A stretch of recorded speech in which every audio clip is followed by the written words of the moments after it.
Welcome back to Computer Science and Engineering 120, Learning to Code. This is Module 4, Making Decisions. Part 1, Comparison and Logical Operators. In this part, we'll examine numerical comparison operators, how to compare two numbers stored in variables as well as comparing variables to fixed values. We'll also learn how to use the same operators to do string comparisons using lexicographic ordering. Finally, we'll examine how to make more complex expressions using logical operators. We need a way to compare values stored in variables. Maybe we would want to compare the relative values stored in two variables to determine if one value is greater than the other. We might also want to compare a value stored in one variable to some fixed value, a literal, to see if it meets a certain threshold. Overall, we would want to determine whether or not two values are equal or not equal. We would also want to determine whether or not one value was greater than or equal to another value, or lesser than or equal to another. We would also want a way to determine whether or not one value was strictly greater than or lesser than another. In mathematics, we have standard expressions to do this. However, these mathematical symbols are not part of the standard keyboard. Instead, we have to use a combination of regular characters.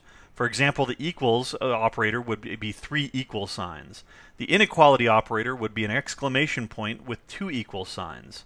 And the remainder would be a combination of strictly greater than and strictly less than signs along with the equal symbol. When checking for equality, we use three equal signs, equals, equals, equals, to compare two values or two variables. We can also use the exclamation point and two equal sign to compare for inequality.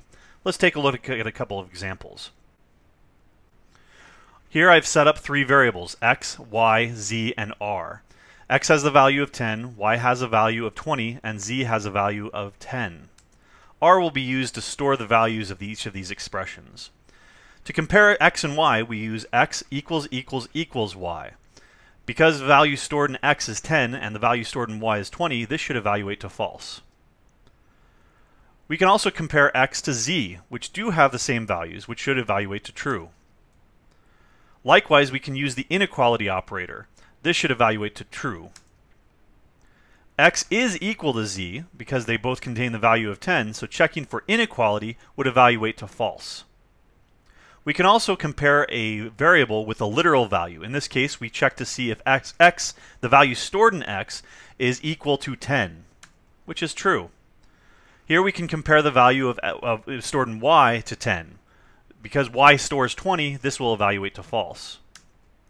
We can also check for inequality between a variable and a literal value. Here x is going to hold the value 10, so when it is not equal to 30, and this would consequently evaluate to true. We can also use mathematical expressions.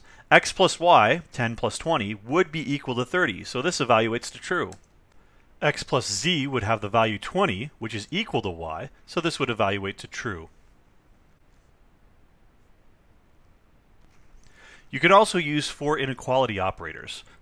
Either one will be strict or non-strict. Here the order of the operands matters. Let's take a look at some more examples. Here we have the same values. X is 10, y is 20, and z is 10. We can check for strict inequality. X is strictly less than y. 10 is strictly less than 20, so this would evaluate to true. We can also check between x equals 10 and z equals 20. Because they're equal, the strict inequality operator would say that they're not strictly less than or less than, so it would evaluate to false. However, the less than or equal to would still be true even if they're not equal. Likewise, with x and z, it is less than or equal to, because 10 is less than or equal to 10, so this would evaluate to true. The order of the operands matters, so if we reverse the order, some of these values will flip from false to true.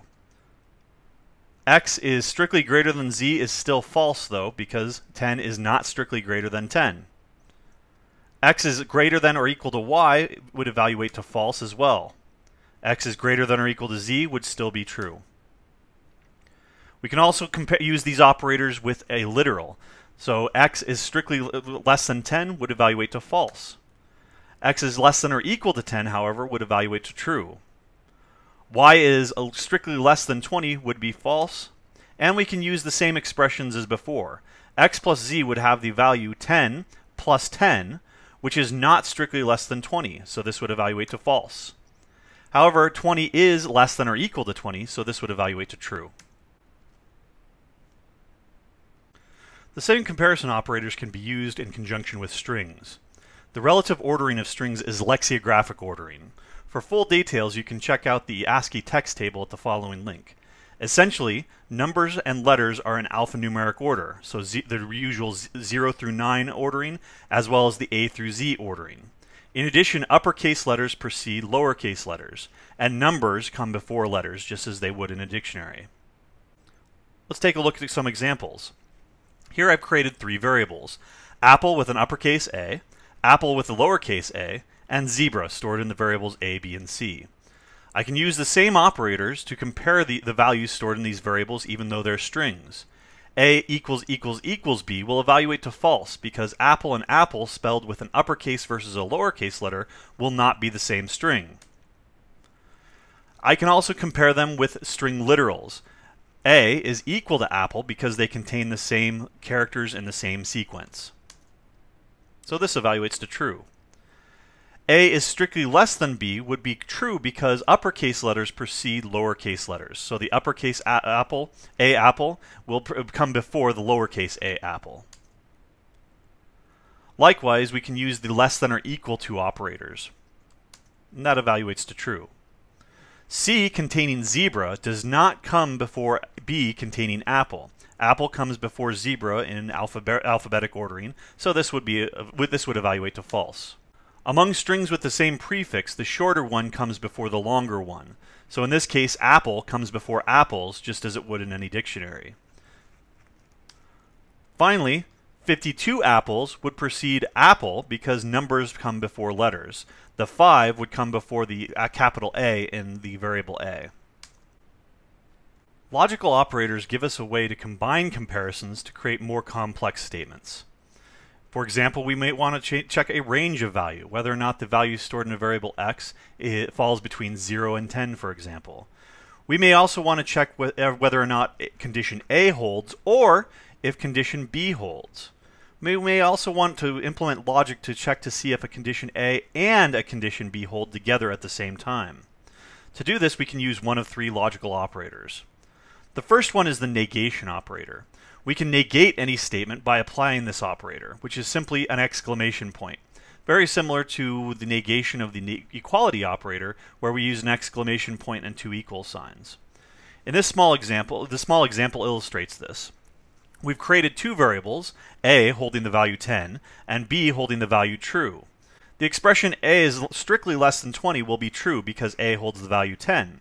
However, when we negate it, the true value flips to false, and r will have the value false. This is equivalent to asking whether or not a is greater than or equal to 20. With b holding the value true, negating it simply flips it to false. We can also have a logical AND operator.